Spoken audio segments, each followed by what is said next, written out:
All right, let's get started with today's class. Thank you for joining, Sarah, and hopefully, we get some more students that join us. There's usually like another four or five, but let's jump into it. So, our topics for today, we're going to start off with our vocab practice. We'll read a paragraph that uses our vocab words, and we'll take a guess at what we think the definitions are. And with these two words, when we're writing our definitions, make sure you explain how you got them. So tell me what part of the paragraph helped you out to figure out the definition. And then we'll look at the real definitions. We'll practice writing these words in our own answers. Then we'll move on to our novel study, answer a couple questions there, and then a lesson plan about challenging themes. So first things first, as I mentioned, vocab. Sarah, can you read this slide for me, please?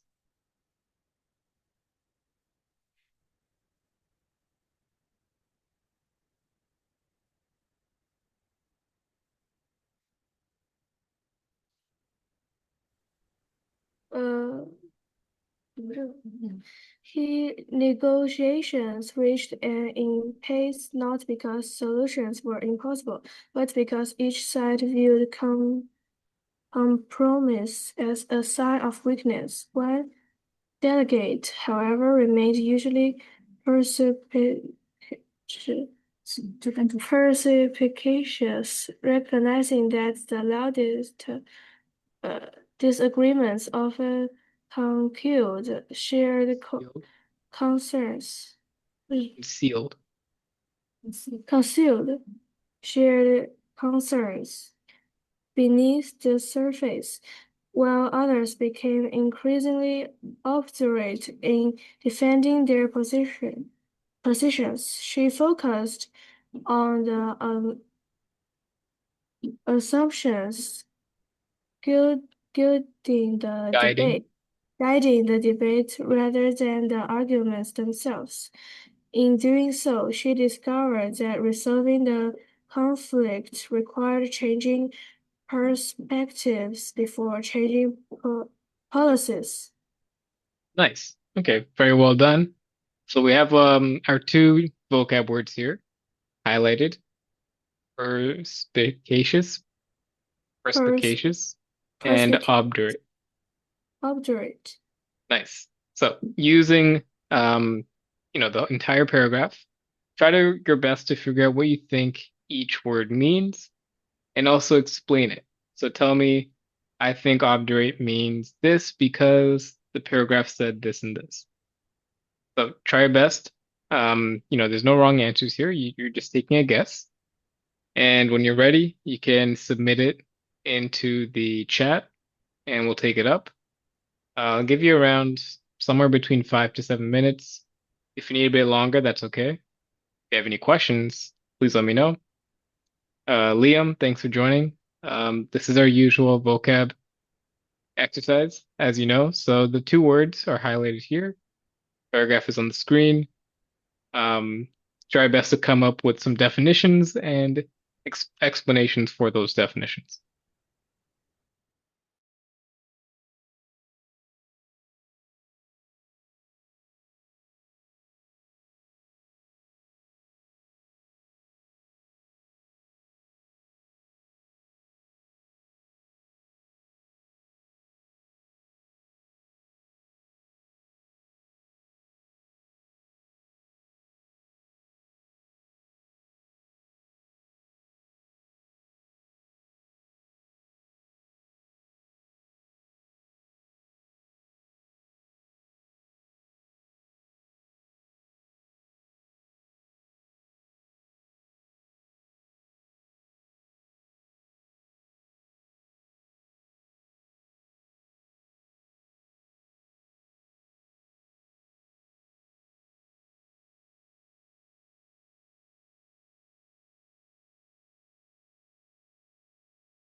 All right. So it looks like I got an answer submitted so far, which is great.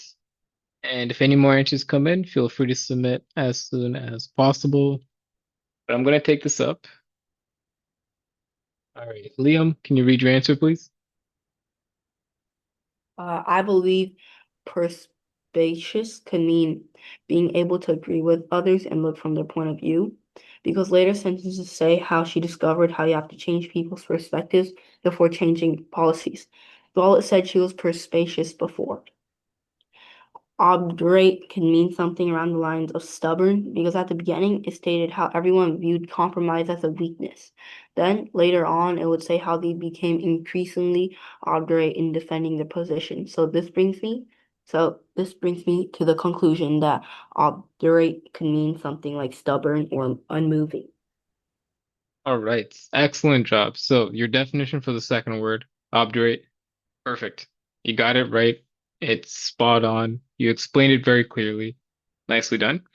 Let's double check the proofreading for the whole thing. So I believe perspicacious could mean being able to agree with others and look from their point of view. Because later sentences say how, because later sentences, phrasing here could be a bit smoother. I mean, we can just replace this with the passage says. We don't have to specify exactly when in the passage it says something. Cross this out. Because the passage says how she discovered how you have to change people's perspectives before changing policies, while it said she was perspicacious before. Uh, because the passage says how she discovered. So we can just combine this to one sentence, really. So let's get rid of, yeah, let's get rid of the period and do this. Obdurate could mean something around the lines. The phrase is actually along the lines.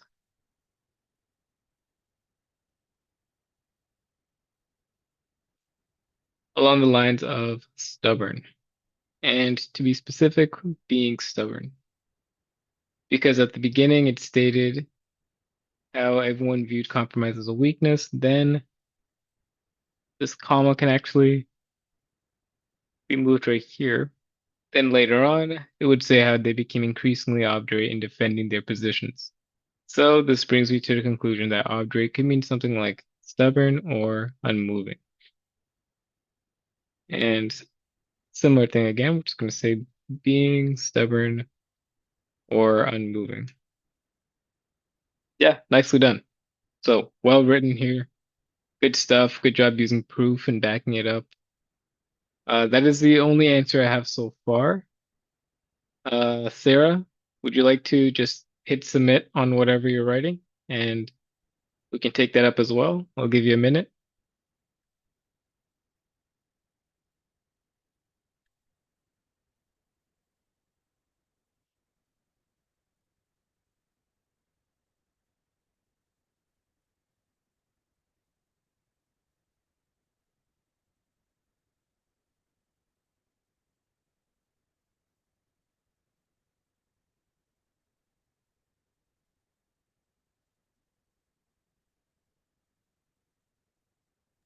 I have nothing more to contribute. Okay, no problem. So, let's try to get some participation next time for the next activity. And this is the next activity right here. We're going to look at the actual definitions of these words. Liam, could you read this slide for us, please? Obdurate adjective definition, stubbornly refusing to change one's opinion, attitude, or course of action despite reason, evidence, or appeals. Hardened and unyielding. Example, despite overwhelming evidence that the policy had failed, the committee remained obdurate, insisting that no revisions were necessary. All right. Perspicacious. Oh, Oh, sorry, continue. oh, perspicacious. Perspicacious. Adjective. Definition: having exceptionally keen insight, sound judgment, and the ability to perceive subtle truth that others overlook. For example, the detective's perspicacious observations uncovered inconsistencies that everyone else had dismissed as insignificant. Okay, excellent job. So we have our two words here, both adjectives. And as mentioned, obdurate was correctly described to be stubborn. So if you're stubbornly refusing to change your mind, if you're just stubborn about your opinion, if you don't want to yield, if you don't want to change your opinion, that would be describing obdurate. So here they're talking about how the committee remained obdurate, meaning they remained stubborn. They remained fixed on their opinion. Perspicacious, this is having very good judgment. If you are able to just see the truth, if you can, you know, be really sound with your knowledge, with your insight, with whatever's going on, you can make a good, clear decision. That is the definition of this word. And they're describing a detective's observations as perspicacious. So, our task here, we're going to write a paragraph, a short story about the following topic. A community faces a crisis that has divided its members into opposing groups. One individual notices that both sides are arguing about the wrong issue, but convincing others proves difficult. Write a short story exploring the relationship between insight and stubbornness. So we have a very stubborn group here. Um, Basically, that's what we're writing about. There's some kind of division going on. People are stubborn. Try to write about that and try to include both vocab words in your answer. If you have any questions, please let me know. Please try to submit an answer for this. Even if you use one word, that's okay. But let's try to see some participation.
All right, I got an answer submitted right now.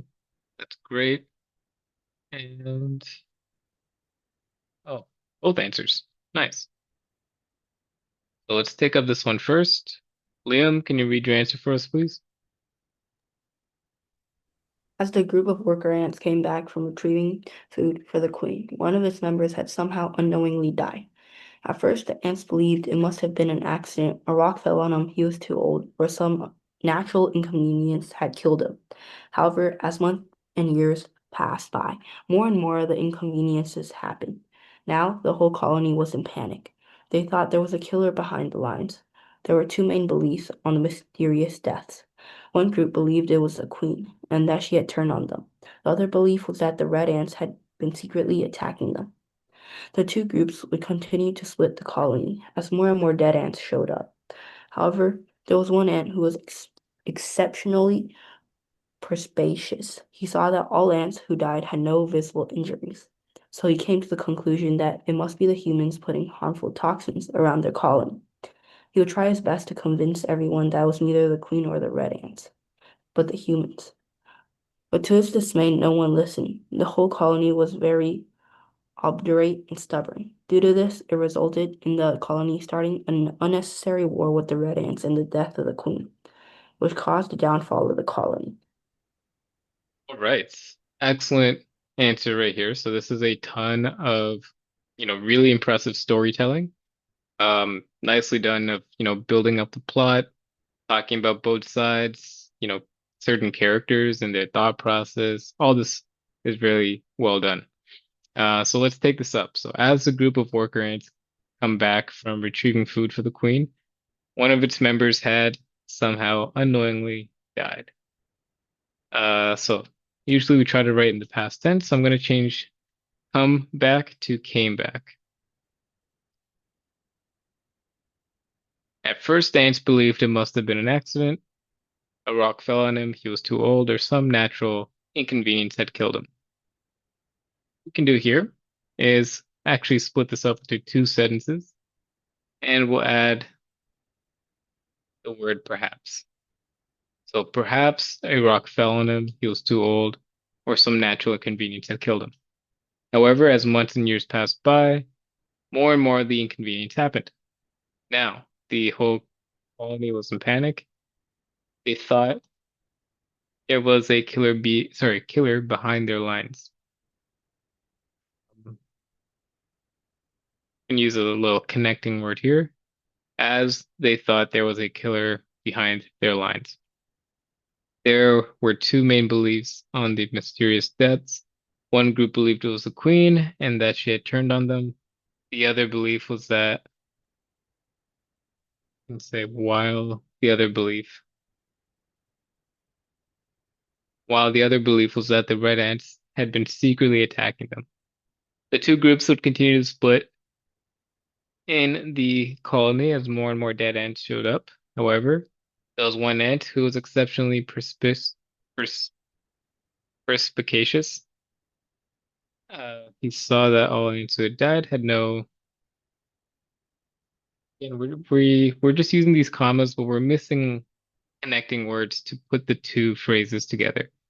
So this phrase and this phrase, it can't just be combined using a comma. You need something to connect them. So the comma is good. Just need to add a word here. We'll say something like exceptionally perspicacious. We can actually take the comma out in this case and use the word because. Because he saw that all ants who had died had no visible injuries. So he came to the conclusion that it must be the humans putting harmful toxins around the colony. He would try his best to convince everyone that it was neither the queen or the red ants. But because we have neither or, it actually turns into nor.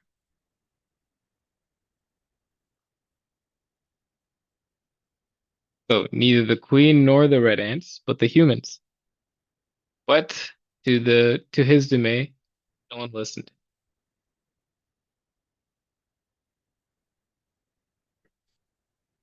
Might be best to put that comma here. One listened. No one listened as,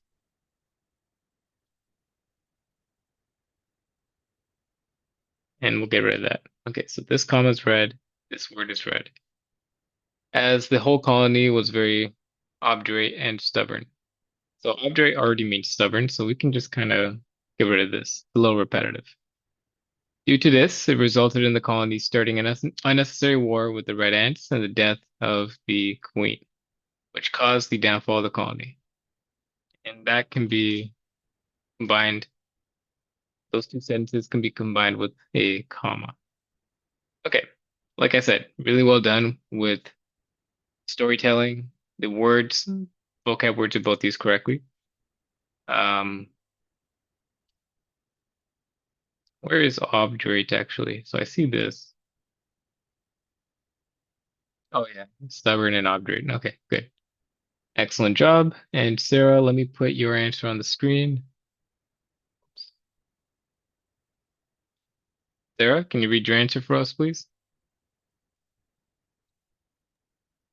I've noticed that your arguments are on the wrong track, and since you are both too obdurate to admit your mistake, you should make more efforts. The real issue is how to solve the problem from the side of community. Everyone's perspicacious idea will finally make a difference. We'd better abandon differences and improve the present situation. Excellent.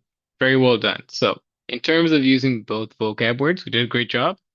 Both words used correctly, both words used, in a unique way. You didn't just copy the example, you put them into your own unique way. So that's great. My only thing is for next time, maybe we can make our story a little bit longer. We can add some more creative details to our story. We can maybe talk about the conflict a little bit more, talk about the characters a little bit more. What are they fighting about? Why are they fighting? So that kind of stuff. But let's take it up. So I've noticed that your arguments are on the wrong track. And since you're both too obdurate to admit your mistakes, the comma comes after the space. Sorry, the space comes after the comma. You should make more effort. So let's be a bit more specific. Let's add some information about what they should put effort into. To admit your mistake, you should make more effort to provide a resolution, for example. The real issue is how to solve the problem from the side of the community. And let's get rid of this space. Everyone's perspicacious ideas will finally make a difference. Nice. Good job of using perspicacious. Something with very good judgment. You'd better abandon differences and improve the present situation. Yeah, makes sense. Okay. Nicely done. Just for next time. Try to lengthen our short story, more descriptions revolving around characters, conflicts, etc. Whatever else you can think of. All right, so let's move on. Let's check out our novel study. We're going to be looking at a novel called The Sparrow by Mary Doria Russell. Sarah, can you read this page for us, please?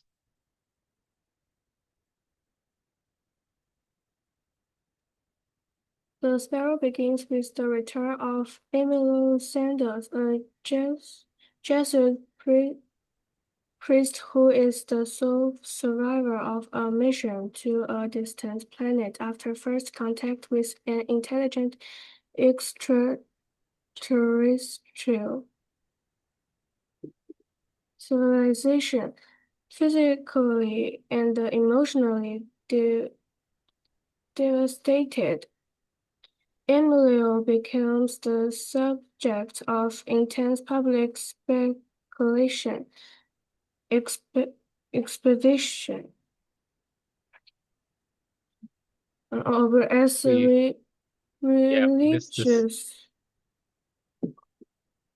authorities and colleagues struggle to understand what happened during the expedition. The novel gradually alternate between the optimistic preparation for the mission and the painful aftermath, revealing events piece by piece. As the narrative unfolds, the Sparrow explores faith, morality, language, cultural misunderstanding, suffering, and the limits of human knowledge. Rather than presenting First Contract as a triumph of exploration, the novel examines how good intentions can lead to unintended consequences when individuals misinterpret cultures different from their own. Through Emilio's experiences, the novel asks difficult questions about purpose, belief, responsibility, and whether meaning can survive profound tragedy. Right. Excellent job. Thank you for reading.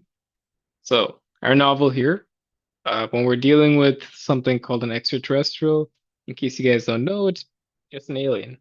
So, this person, Emilio, they are the sole survivor of a mission where they went to a different planet and they had the first contact with an alien or with an alien civilization. So, a whole bunch of aliens. And Emilio here is feeling all sorts of ways. He is very devastated. He is very just taken aback. He's shocked. He's optimistic. There's a lot of emotions going on for him. He just saw an alien. And what he's dealing with is trying to balance all these emotions. He has all this pride and this accomplishment, and he's feeling good about this huge accomplishment. But on the other side, there's a lot of painful stuff because he is now the subject of a lot of public scrutiny, a lot of public speculation. The the public's eye is always on him. So that becomes too much for him. So we're gonna see, how that life is like for him. What is the amount of suffering that he goes through? What is the amount of morality that exists here? Is it good to do this kind of stuff, or is it bad to put this pressure on one person? So we'll check this out. We'll answer a couple questions about this. Here is a very brief sentence about the context of the following passage. So let's check this out and let's answer questions. Liam, can you read this page for us, please? As Emilio reflects on the expedition, he realizes that many of the mission's greatest mistakes arose not from malice, but from confidence in assumptions that were never questioned. We believed that curiosity alone would protect us from arrogance because our intentions were generous. We assumed our understanding would be equally generous. Every discovery appeared to confirm what we already expected to find, and each unanswered question seemed only a temporary obstacle rather than evidence that we might be asking the wrong questions altogether. It was only afterward that I understood how easily certainty can disguise itself as compassion, and how often people mistake good intentions for genuine understanding. All right. Excellent job. So here is some information about Emilio and his reflection. Let's see if we can answer a couple questions about this. Yep, this is the first one. Yeah, okay. So the first one's already here. Analyze the symbolism of unanswered questions. So the phrase unanswered question is located right here.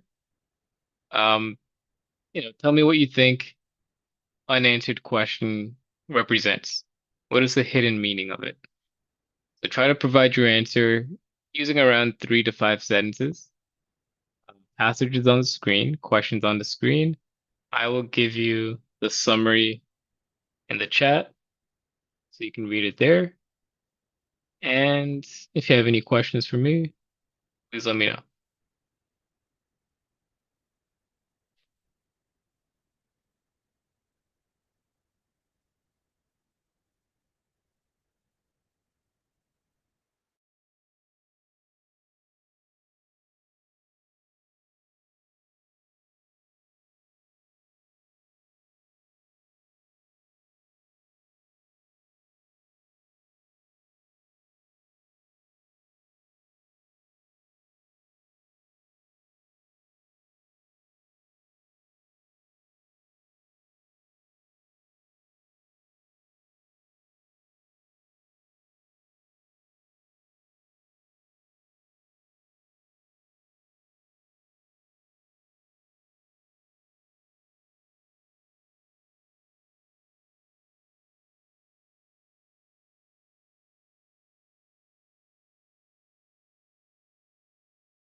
All right, so I got one answer submitted so far. Let's check this out.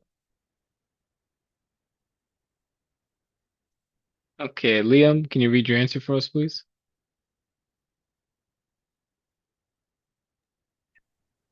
From my point of view, the symbolism of unanswered questions could have multiple meanings. For example, it could symbolize the limits of human knowledge and our beliefs. In addition, it could also mean our arrogance, how we ignore what we don't know, only praising ourselves on what we deciphered and understood, which was the exact reason for the downfall of the mission. Furthermore, they believed that curiosity protected them from arrogance, but instead, it just covered it.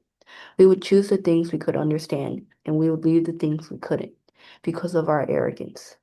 We would celebrate our success at understanding something, but we would never give thought to those things that we can't understand. So the symbolism in unanswered questions shows our limits, our arrogance, and how curiosity never protects us from arrogance. Instead, it just covers. Nice. Excellent job. So I really like that first point that you made. It symbolizes the limits of human knowledge. Very well said. I think that is, a pretty thoughtful way of describing this. Unanswered questions, the limit of human knowledge. Makes a lot of sense. So, from my point of view, the symbolism of unanswered questions could have multiple meanings. For example, it could symbolize the limits of human knowledge and our beliefs. In addition, it could also mean our arrogance, how we ignore what we don't know, only praising ourselves on what we deciphered and understood. Nice. So, how we ignore what we don't know. So, the fact that we don't know certain things relates to the unanswered part of the phrase, which is the exact reason for the downfall of the mission.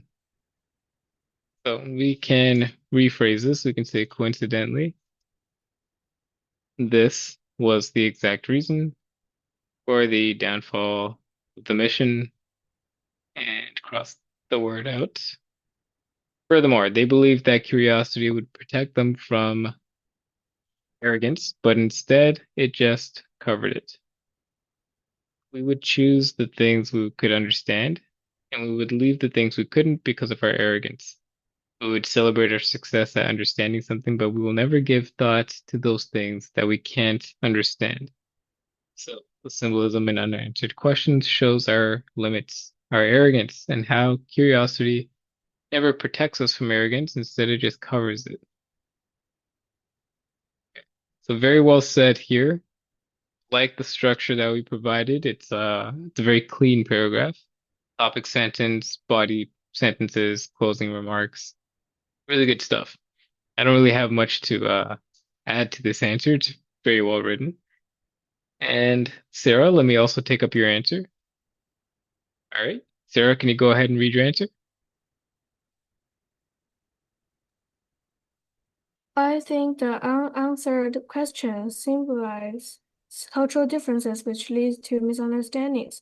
Confidence and curiosity can help us find answers, and we should be more perspicacious to be open to cultural differences instead of being obdurate. Nice. Okay. So very good job including the vocab words. So you don't have to include the vocab words in this answer. This is an entirely different exercise now, so we don't have to worry about vocab, but it's perfectly fine that you included it. But let's take this up. So I think the unanswered questions symbolize, and the spelling is a little off. Let's cross this out. Whoops, I didn't cross it. Symbolize cultural differences which lead to misunderstandings. Let's put a space here. Confidence and curiosity can help us find answers.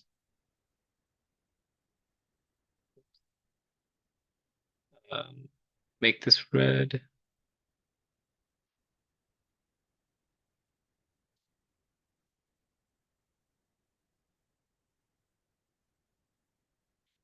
And we should be, okay, we can just make that lowercase, make this all one sentence.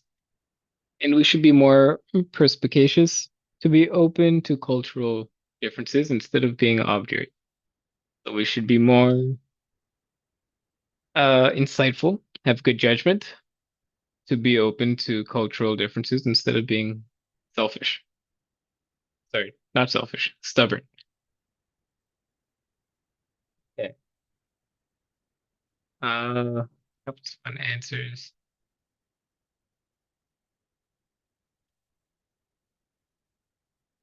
Okay, so I see what we're saying about being more open to learn different cultures, to, not keep things so different from each other, to be more accepting, learn each other, don't be so stubborn, get along with each other. I see that, but I don't really see how that's connected to the phrase of unanswered questions.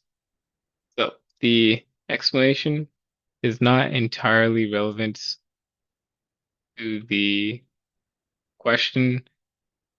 Try to add some more detail to make these points more relevant.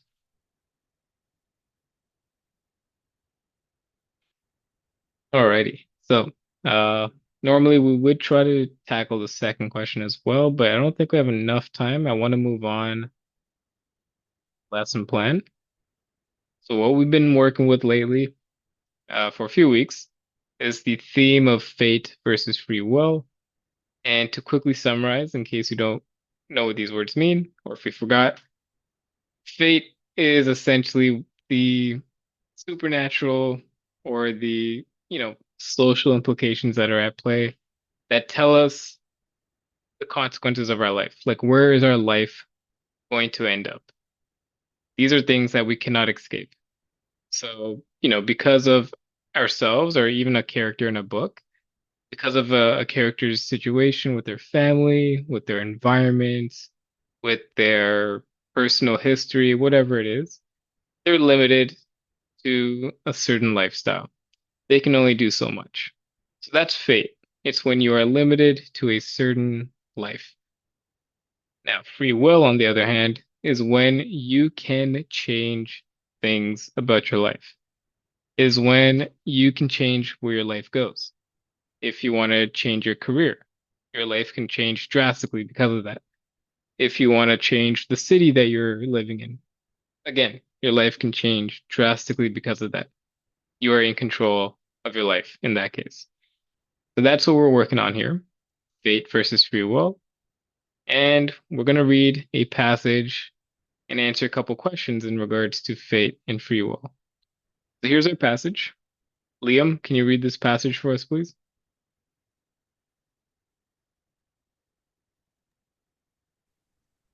Maya had earned the scholarship no one in her town had ever received. Teachers celebrated her achievement as proof that determination could overcome circumstance. Yet on the night before her departure, she sat alone at the kitchen table while her grandmother quietly folded laundry nearby. The silence between them carried years of sacrifices that neither of them mentioned. Maya imagined the train carrying her towards a future she had chosen, but another thought lingered beside it. Every opportunity she possessed had been purchased by someone else's compromises. She wondered whether freedom still belonged to the person making the choice, if that choice depended upon burdens another had willingly carried. All right. Excellent job. Um, Here are our questions. Let me just put the question on this page. Based on this paragraph, let's answer this question. How does the passage complicate the idea of free will? Let's understand how free will is described in this story, and then why is it difficult to identify it? But try your best to get your answer to around 3 sentences. Or, if you want, we can bump it up 3 to 5, but try to aim for three at least. And, this should take maybe around 5 to 7 minutes. If you have any questions for me, please let me know.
Right. Nicely done. So I got one answer submitted so far.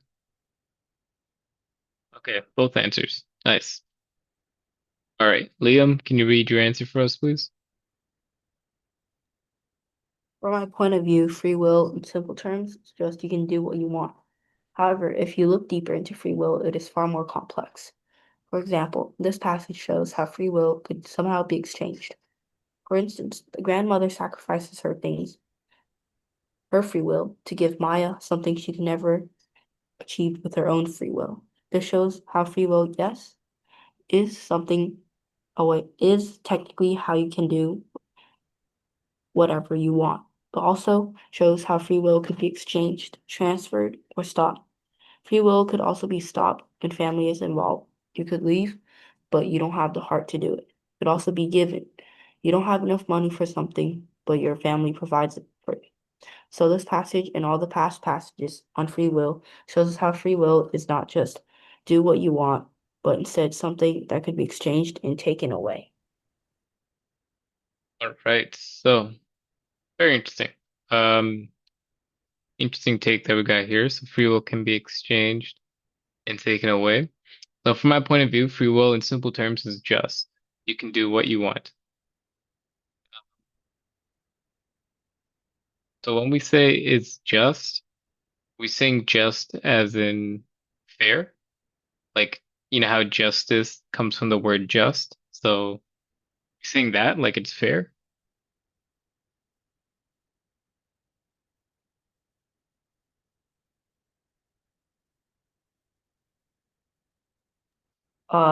Wait, is this like a question? Yeah, I'm asking you a question. Like like what is the meaning of just in this sentence? Like, are you saying just as in the meaning being fair, or are you saying just as in like this is just the definition? Like definition, not like just being fair. Okay, so let's rephrase that in that case. So free will in simple terms is just it's a little misleading to have it described like that. So let's use a different word. Whoops. We'll say simply. It's simply uh the notion that you can do what you want. However, if you look deeper into free will, it is more complex. For example, this passage shows how free will could somehow be exchanged. For instance, the grandmother sacrifices her things, her free will, to give Maya something she could never achieved with her own free will. This shows how free will, yes, is technically how you can do whatever you want, but also shows how it could be exchanged. So I think we're using the word free will or the phrase free will a little too repetitively. So let's change that to it. It could be exchanged, transferred, or stopped. Free will could be stopped when family is involved. You can leave, but let's make this its own sentence. For instance, you could leave, but do you have the heart to do it? It could also be given. You don't have enough money for something, but your family provides it for you. It could also be given um, in the scenario where we just need to use a little bit more connecting words, some more transition phrases to tie our different parts of our sentences together. You can't simply just put a comma and think that they'll sound natural and smooth. You need to have some connecting words to make things actually make sense. So in that scenario, you don't have enough money for something. Sorry, in the scenario, but your family provides it for you. So this passage and all the past passages on free will shows us how free will is not just simply do what you want, but instead something that could be exchanged and taken away. It is not just simply doing what you want.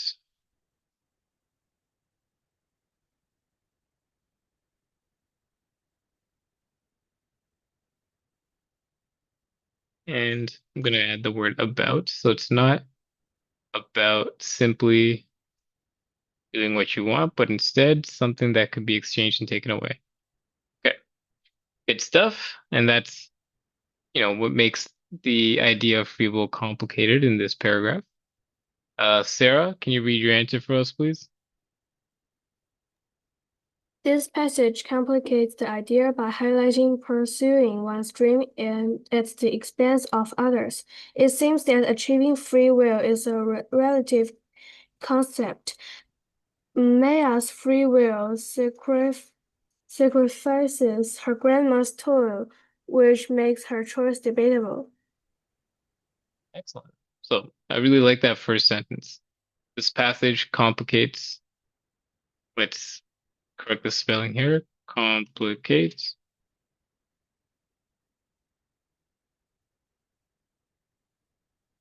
the idea of highlighting pursuing one's, sorry, complicates the idea of free will. Whoops. By highlighting pursuing one's dream at the expense of others. We don't need the word the. It seems that achieving free will is a relative concept.